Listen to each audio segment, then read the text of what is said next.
Welcome to A Fork in Time, the alternate history podcast.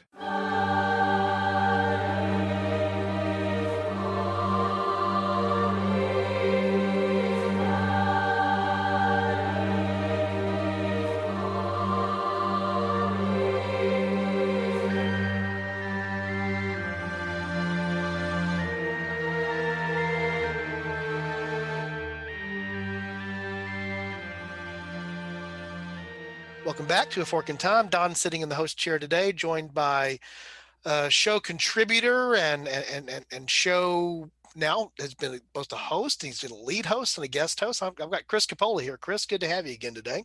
Hi, good to be back. And today we are going down the path of exploring another one of the suggestions that actually came from one of our listeners. And in this case, it's Joey Gibson who had suggested, I guess he gave this to us in early January.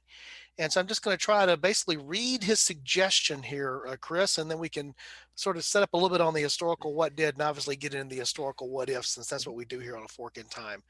So he talks about the fact that when Ho Chi Minh approached Woodrow Wilson during the League of Nations.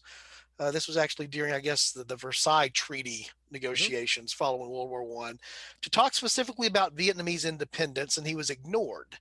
And then later again, after World War II, Ho Chi Minh reached out to Truman, and White House aides never gave Truman a letter that Ho Chi Minh had drafted. And so Joey's question for us to consider on a historical what if here is, how might history have been different if either of those had turned out differently, and if the United States had approved in some way of assisting Ho and other forces with Vietnamese independence. So that's what we're going to look at today is our historical what if, is we're going to look at an alternative response by the United States at one of those 2 points. We may do both when we come back from the break here. What would have happened if either Woodrow Wilson or Harry Truman had given a different response to the attempts by Ho Chi Minh to involve the United States in Vietnamese independence? So we'll pick up that topic after the break, and we hope that you join us when we do.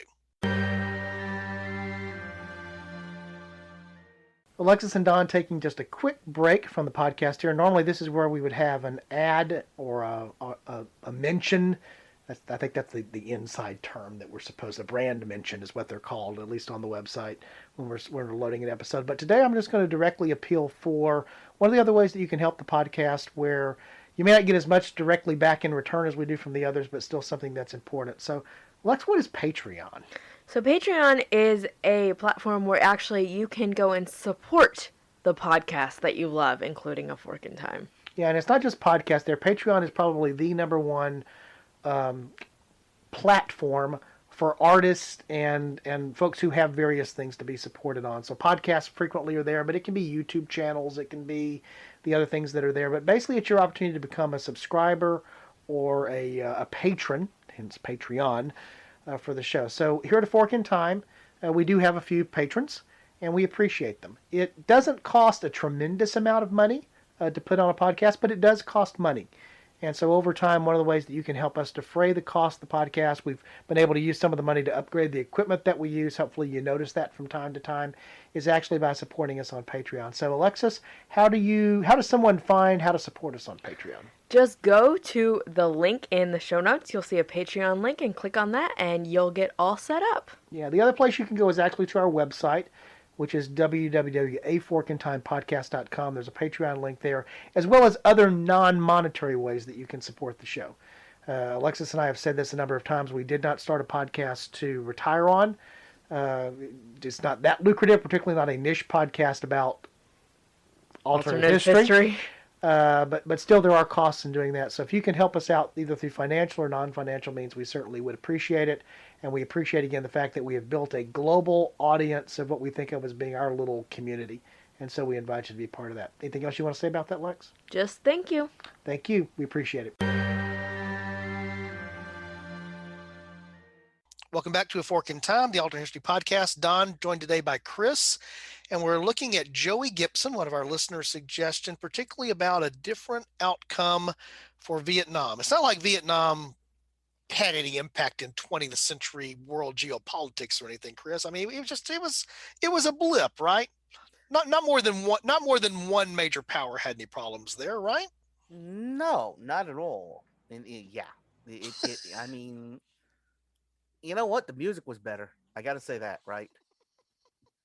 Um, You're talking about for the U.S. yes, version of that yes, the versus the U.S. French involvement. Yes, versus the French version of that. I am not that up on French popular music, to be honest with you. So that is a blind spot I have. French pop If I'm being honest, French yeah, popular music in the 1950s. Chris, I yes, hereby commission you to go and get some more knowledge on that. and The internet's a wonderful place. Somebody and knows about it out there. and by the way, if we're talking about world powers, the funny thing is, just nationality wise, the Germans were actually in Vietnam in a large extent. They were just wearing French Foreign Legion uniforms. Correct. So, gee, we got a Yeah, lot. Uh, There's more powers than even were officially there. that's correct. And there's that famous line. One of the things you don't want to get involved in is a land war in I believe it's in Southeast Asia. So, this has been talked about before, but, Vietnam is an interesting nation for a number of reasons. And again, we're going to explore the historical what if here that Joey Gibson, one of our listeners, has suggested. But to me, one of the most interesting things about this is, as an American and thinking back, from the American perspective on the Vietnam War, of course, I immediately start thinking about, the 50s moving into the 60s, but we're really talking again, as we were talking about here, we're talking about something that goes much further back and goes back into more of the colonial history of Asia. And the French play a big role in this all the way up until 1954 when they eventually are dismissed because of Dien Bien Phu. So, And even more so because in 54, we kind of inherit from the French all of the decisions they had made. right. And many of those decisions were not the type of decisions that you probably wanted to endorse or inherit if you were really thinking them through. Right. And, so the question that's raised here, specifically staying on point for what the listener has suggested, which is there are two instances, probably the more famous of the two instances is the first instance. So this is right after World War One, when Ho Chi Minh, who by the way had lived and worked in the United States, I believe Mm-hmm. Boston was the area that he had been here during a period of time when he was being schooled here and then worked here as well. But one of the things that's pretty well known, actually, I think it's David Halberstam who wrote a good biography of Ho that I remember reading in college. Was talking about that. We tend to when we tend to think of the Viet Cong, we tend to think of the Vietnam conflict. We think of sort of being anti-American, communist, but that's not where Ho started No, not at at all. all. And No. so in 1919, as World War One is coming to an end and the Versailles Conference is going on, we actually talked about this on a recent recording, another episode. I know Wilson, we've talked about frequently on episodes where you've been a part of it, Chris, is Wilson had some pretty lofty ideals that he took to Europe with him in terms of after World War One, right? He did. He did. Um, yeah, he had lofty ideals. I'm going to add this for Europeans. Okay, fair enough. If you look at, at uh, I'm reminded of, I want to say it was Clemenceau, who, upon being presented with Wilson's 14 points, which were the 14 things, the war aims of the United States. These are 14 things that we want to see come out of Versailles. His initial reaction was, God only needed 10. Right. And that's, Wilson was a professor. He Right. was not only was he a professor for anybody who's been to college. He was that professor in every sense of that professor. Um, and he had these wonderful ideals about people being able to determine their own future. I stress, for Europeans. Right. And in fact, if you actually look through the 14 points themselves, they are very specific about Russian territory. And this is what should happen with Belgium. You said it was very Eurocentric. I guess that's a fair Yes. way to describe it. Yes. But there was a concept in the concept that was sort of contained behind the scenes was this idea of national self-determination. Yes. So it was the idea that these territories ought to be able, the people that are in these territories ought to be able to decide for themselves who they are to be, how they're going to be governed, what form of government, etc. That was the big idea. But as you pointed out, I think very well there, the application of that in the 14 points was, now let's look at specifically at some European examples here. Yeah, and also just looking at who honestly who Wilson was and where Wilson came from. He very much viewed the world as almost a pecking order, and certain people were adults. And when I say people, I mean certain people, certain nations, certain groups were adults that should be allowed to rule themselves, and there were others that, to his mind, might well have been meant to be ruled. Right. And so again, it also just struck me here all of a sudden. The treaty is the Treaty of Versailles. Yeah. So the treaty is happening, by definition, it's Versailles. It's happening in France. And so, obviously much of the war had been fought, in French territory, obviously, as well. Talking about World War One, the European aspects of it. So the French are still at this point a colonial power, right? Absolutely. So, where do we find the French scattered at this point as we get to the end of, they're on the winning side of World War One. So where do we find the French scattered around the world as a colonial power? Martinique, Guyana, West Africa, Southeast Asia, into Tahiti, into other parts of Africa. They if it wasn't for the British, they'd be the ones we talk about the sun never setting on. They were kind of number two. That was the thing that popped into my head. Is they're like they're the we try harder empire of that, that similar footprint globally, just not quite.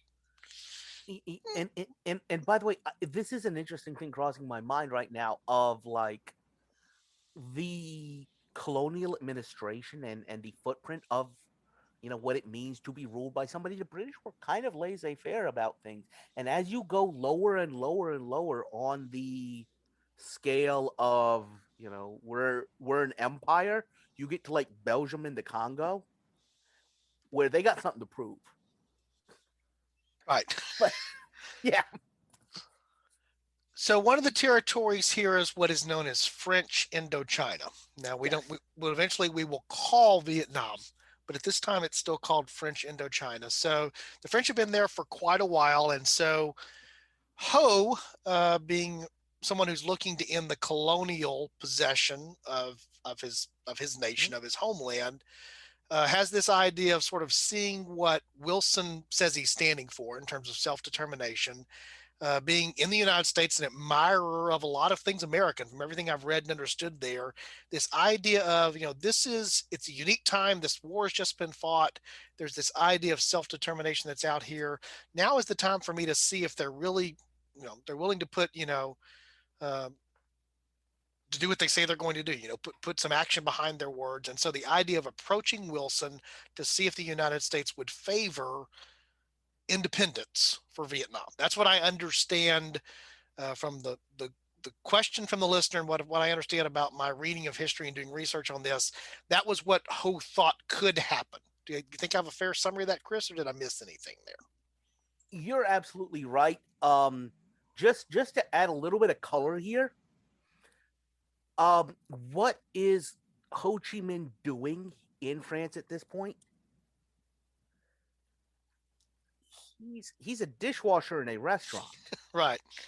And so this very much has kind of the I just kind of close my eyes and picture, a dishwasher like trying to push his script on a studio executive at a Hollywood restaurant. That's kind of what's going on here. Like he is not Ho at this point is not a diplomat representing Vietnam. Correct. He is somebody who, would like Vietnam to be independent, and so he's passing this stuff to the president of the United States. He's a dishwasher. Okay. Which, as a rule of thumb, is not normally where most large diplomatic thrusts come from, correct? Right. Absolutely. And he's also not at this point yet a communist. No, not at all. Not at all. He was a nationalist. And you know what? You can definitely make the argument even later. Um he, in so much of the Cold War and in all of this, decolonization struggle, people had these overlapping loyalties, and he wanted an independent Vietnam. Period. Would he like to see it take at some point, when once it was independent? Would he like to see it take the form of a, free market democracy or a communist one party state? He wasn't out there stressing that. I'm kind of reminded of somebody we did an episode on earlier, a man named Joseph Pilsudski, who's kind of the father of modern Poland. And if you look at the history, his personal history, he had been a socialist. He had been a member of the Russian Social Democratic Labor Party, which eventually turned into the Bolsheviks. And at this point, he has these competing goals, and he, told his allies, his former party comrades, independence is where I get off, because independence for Poland is more important for me than anything else. So for Ho Chi Minh, independence for Vietnam was more important than what form it wound up taking. Right. We can deal with that once we have that to deal with, right? Right. We need to be independent before we can decide what that means and how we express that. And I think that's a good way of sort of summarizing it back. So I guess the first question, we'll explore the what if, whether it's plausible or not. But I think it's worth asking the question, because I think it's part of the reason that it did not happen. Was it even plausible to think that the United States would suggest to the French that they give up any of their colonial interests, but particularly a colonial interest like Indochina? Absolutely not. And Even if this wasn't, like, again, very much this mental image of somebody pushing a script at a Hollywood restaurant. No, I I I don't think, and just to kind of, give people some background, we are recording this right after we recorded another episode where we again talk about American involvement, and the Americans hadn't put enough skin in the game to realistically go to the French and suggest they give up anything, any territory. France, in this mindset, was, we're taking territory. We're not giving up anything. right. And so I raise that to say I don't think it's a bad question, and it's okay and fair enough to ask the historical what if, because suddenly, again, we were talking about Wilson's idealism. He may have been just idealistic enough to give it a whirl and then realize his advisors and others telling him why he should not do it. But to me, of the two scenarios that the listener has suggested, I think the Wilson scenario is far less likely for the reasons that you've just expressed. There was no way that it was going to fly in 1919, 1920. I do think a slightly different scenario existed to some degree post World War II for two reasons from my standpoint. One is the United States is in a different position after World War II than it was after World War I. And secondly, we're that much further down the historical road in terms of already seeing some of the issues that have happened as a result of colonialism globally. And I think the United States perhaps being a little bit more of a position to say, this, in the end, this is something that we need to be working against and not propping up. At least that's just my take on it. I see the more likely of the two scenarios, if there would have been fertile ground for this idea, being Truman instead of Wilson. Absolutely, and I want to echo that, and I do agree with those two statements, and I also want to add one more thing, kind of the power dynamics here.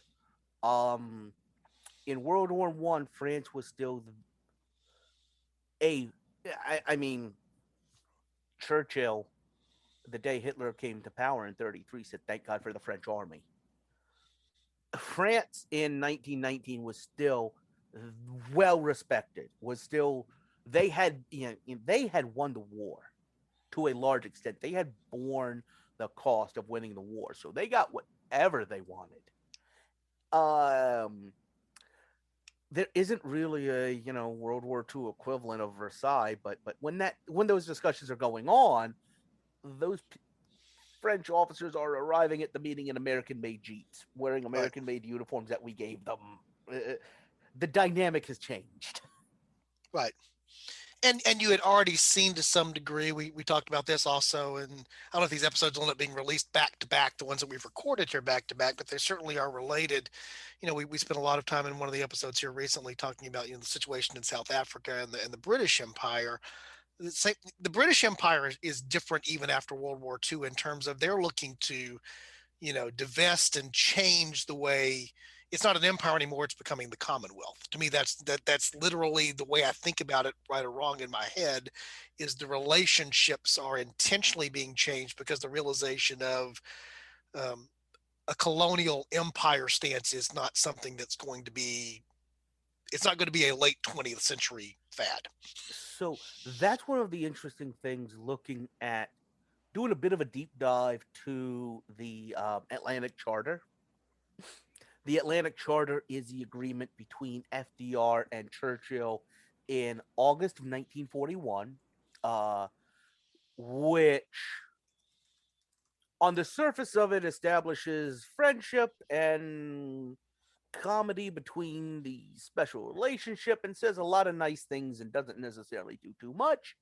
Um, Depending upon how you read it, it's also Roosevelt saying, you know what, we're going to get into this. We'll come save your bacon.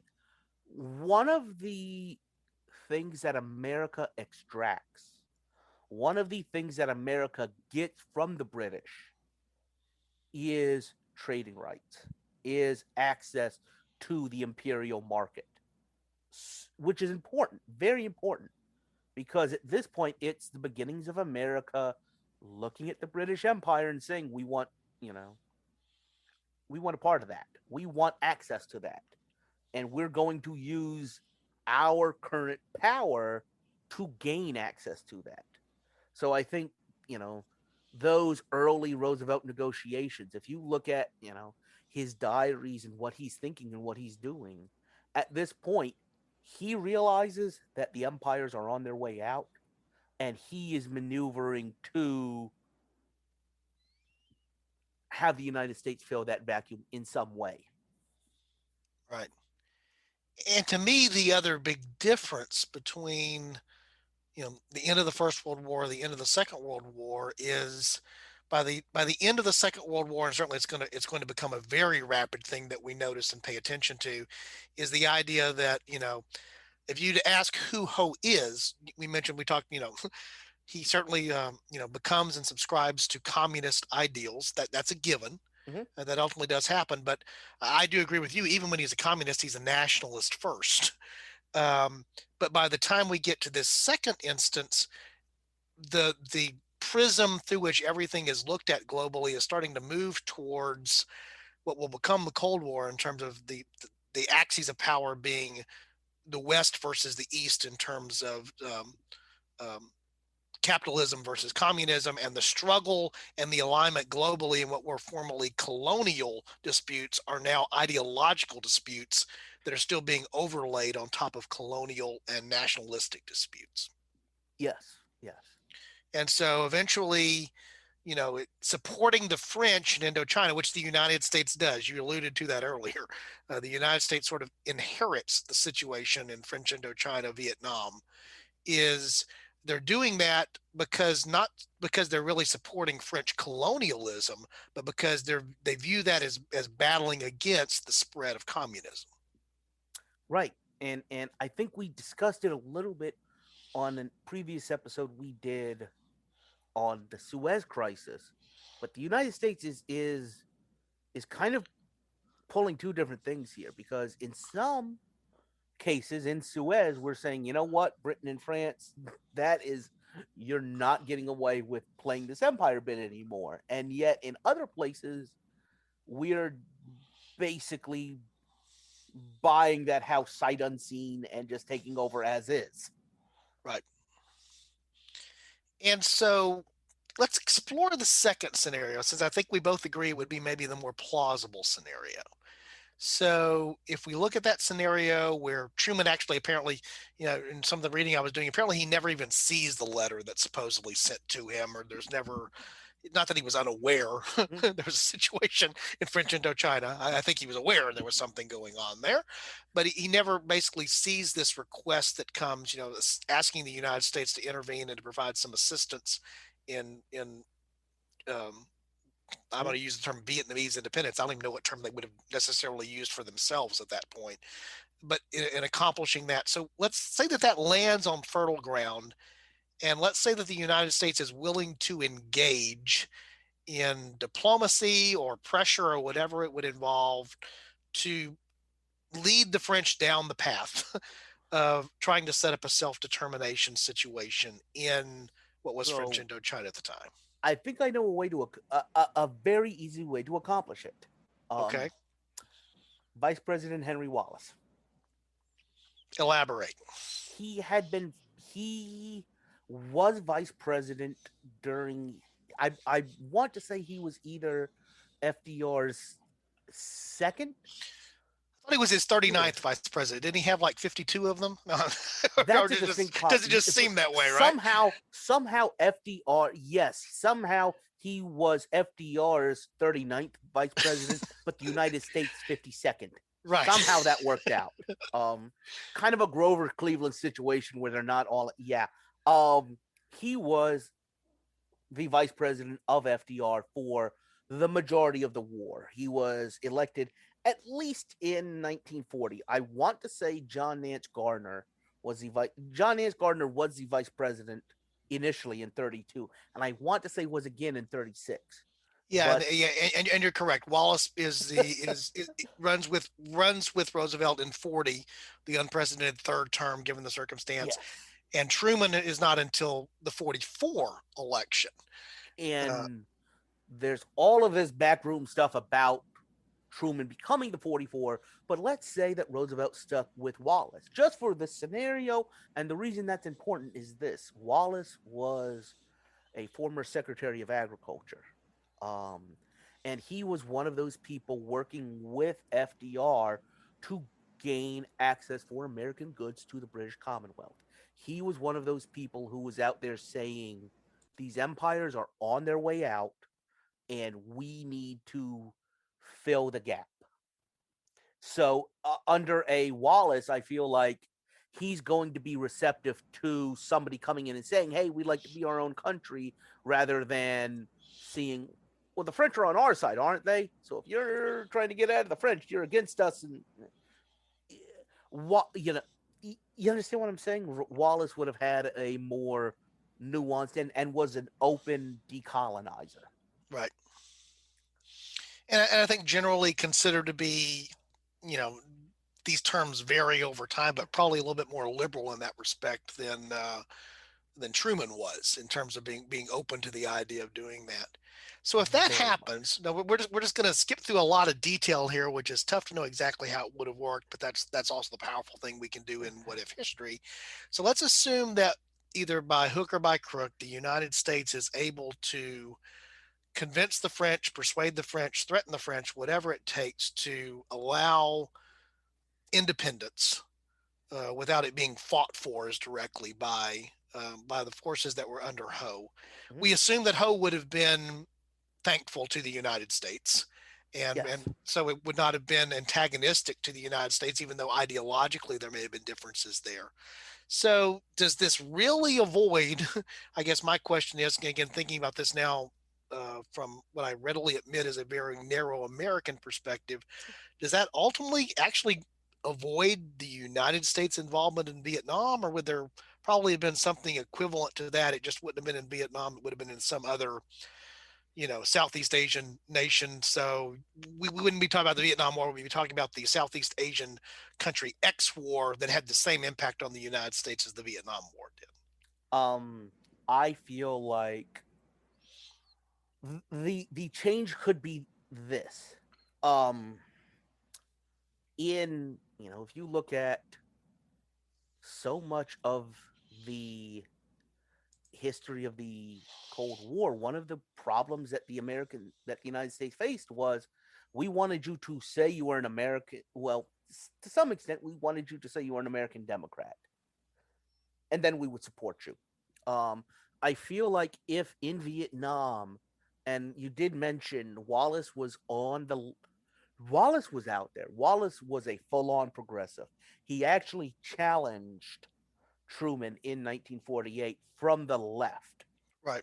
Um, so he's very comfortable working with very progressive elements, and I think it would have been very powerful to show the third world we will work with you to become an independent nation and join the community of nations, and you can decide your own internal, like we said, you could come to that decision once you come to that decision.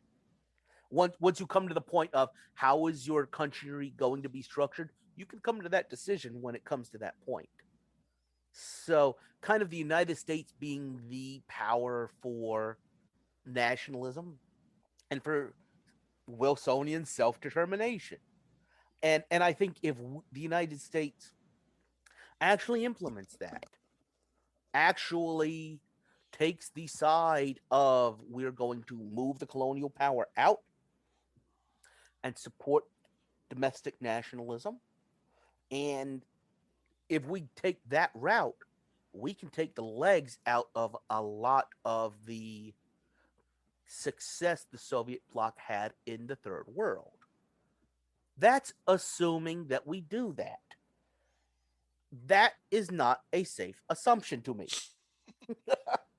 In too many places, throughout the world, the United States took the interest of commercial interest over national independence interest.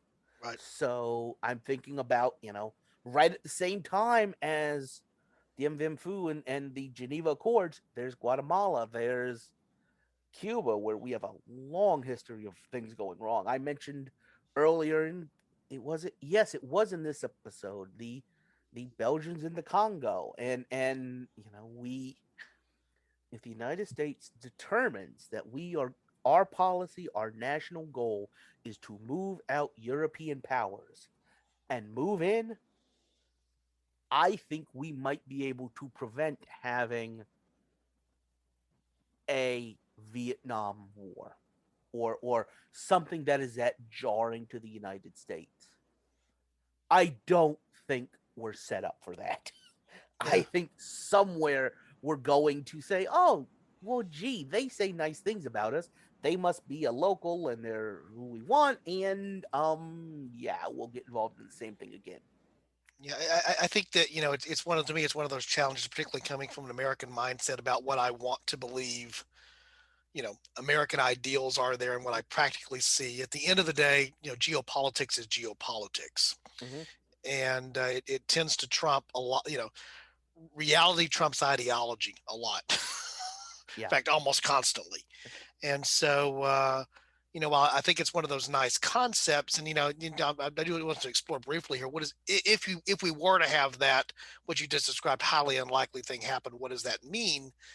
Um, I think it is highly unlikely, even in the second scenario where I think there could have been more, as you point out, with a different vice president, a different set of circumstances, more reception to the idea. It still is facing a very stiff headwind there to make it happen.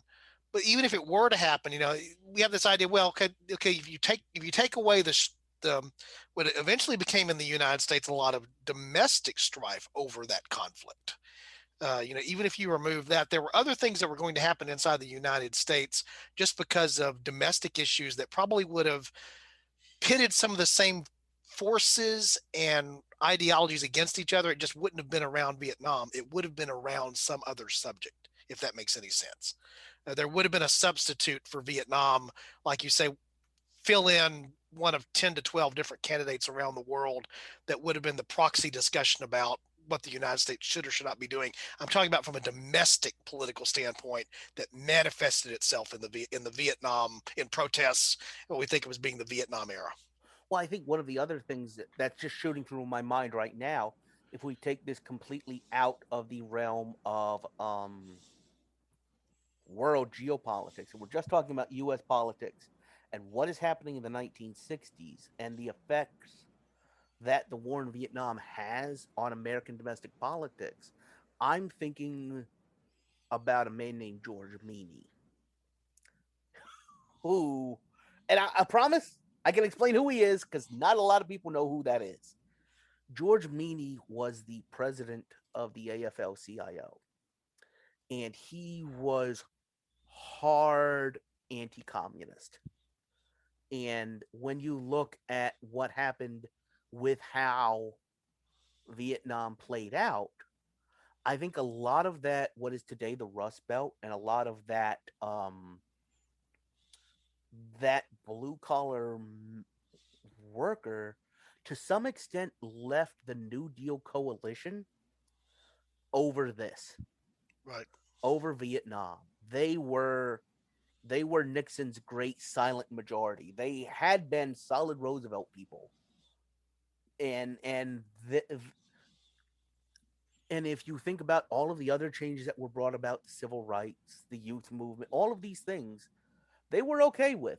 But the anti-war, I think, did help break down that New Deal coalition. I agree with that. And so it changed. This is one of those instances where, is domestic politics changing international relations or foreign relations, or the other way around? The answer is yes. They're always playing back and forth with each other. Right, right. And so, and again, I think it's to me, it's one of the exciting things about why this podcast even exists. And when we talk about this is sometimes you tend to want to think about a very linear change. If you just change this, it changes that. And so you divert off there and it stays very linear, except that it doesn't. Yeah, because there's a lot of forces at play there. So again, just Ho getting a receptive audience, okay, that does change something. That may change something, but doesn't have enough impetus to change bigger things. That the answer probably is no. But again, it's also the flip side of, to me, of alternate history is sometimes that small lever, when it's flipped, the way that it dominoes across affects a lot more than you imagine, for exactly the same reason you can't undo it, is that if you've changed this one thing, you undo all kinds of other things because they're all interrelated.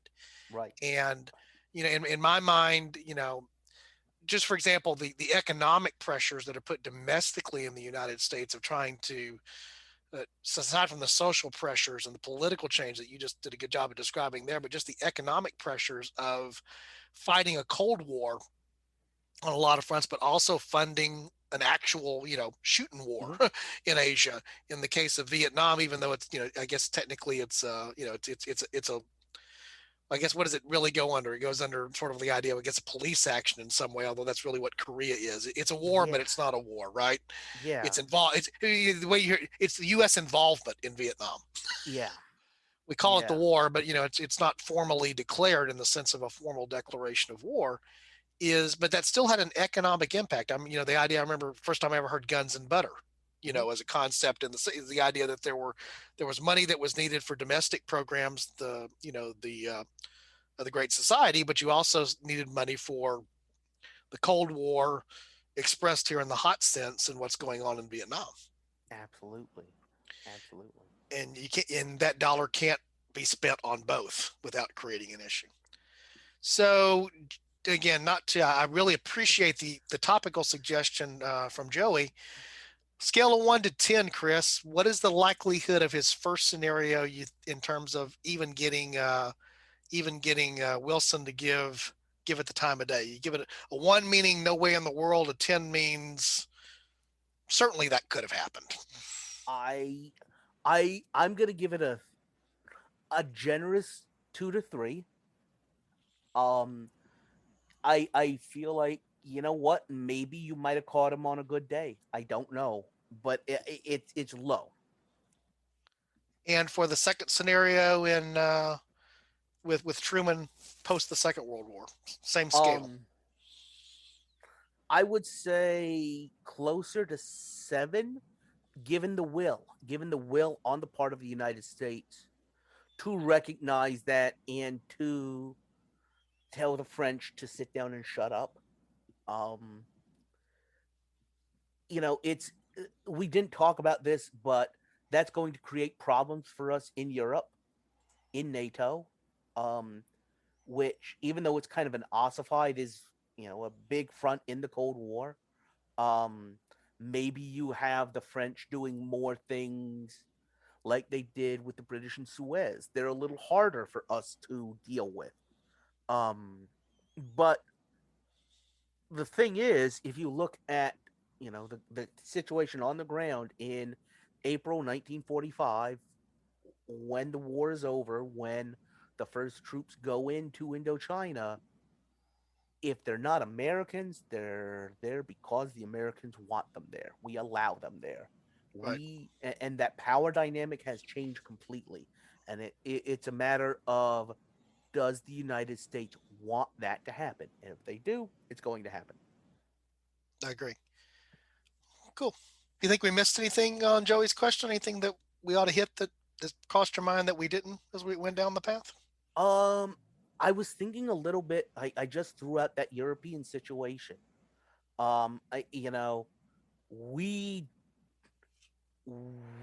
France experienced a lot of internal dissent and problems, somewhat over Indochina, but especially over Algeria. Right. Come 1960, I mean, you had a multiple military coups being plotted in a NATO member. And I think that's something worth exploring in terms of, would that have caused more dissension, and would that have caused trouble for us on the ground in Europe? I understand why Truman does what he does, because in their mind, the Fulda Gap is more important than Fubai. Right. And you can't do everything everywhere, so you have to pick your battles and choose your priorities. Yes, yes. Yeah, I agree with that as well. Well, good. Well, we certainly appreciate Joey doing what he did, which is suggest a topic. And as we've talked about a number of times here, that's one of the things we hope to do more as we move forward here on A Fork in Time. Go to the website. That's www.aforkintimepodcast.com. The A is important. The podcast is important to get you to where you need to get to there. And you'll find a number of different ways to provide feedback, which we certainly welcome. And we find all the feedback constructive, even when it may have a sense of being critical. That's what it's there for as well. But certainly the idea of suggesting topics, because the topic screen that I literally see in front of me right now has things on it that I would not have come to probably ever. And some of them are also pretty interesting. And of course, as we talked about a couple of times here, and I know Chris echoes this, but part of the reason Chris is a regular contributor on the show is he brings a perspective and a part of the world that is thinking about differently than I do and that Alexis does, is this idea of we want to expand our scope geographically and we want to expand our scope temporally. So going to different places and going to different times than we often do is part of what we definitely want to be about as we continue to advance the podcast forward. We're coming up really close, Chris, on episode 100. I was looking at that the other day and it's hard for me to believe. I guess I had a dream that it would last that long. I hoped that it would, but actually seeing it come to reality now is something that's starting to get me a little bit excited. Great. So I'm Great. looking forward to that. You know what? Anything else? I think that's what we might need to do.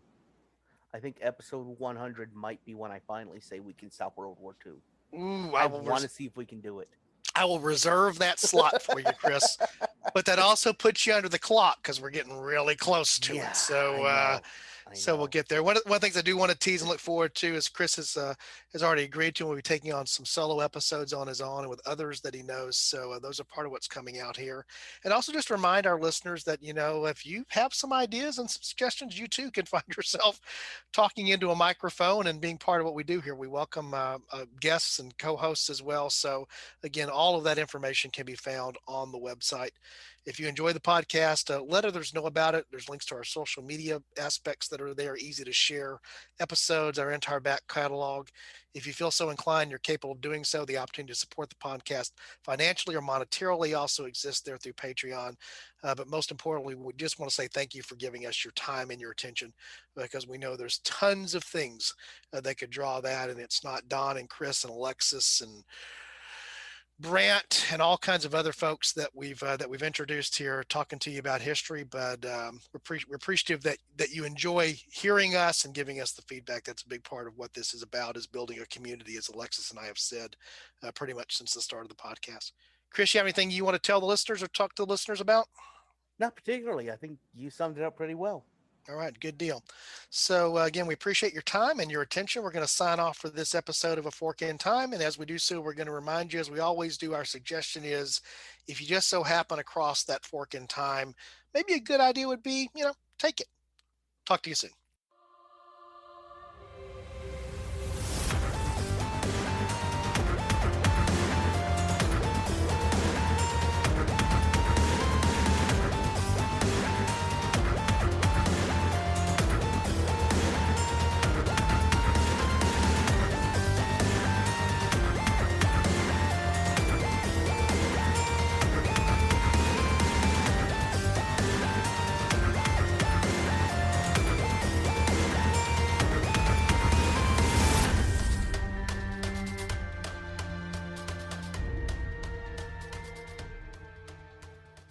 Thanks for listening to A Fork in Time, the alternate history podcast. Learn more about the podcast at www.aforkintimepodcast.com. Join us next time.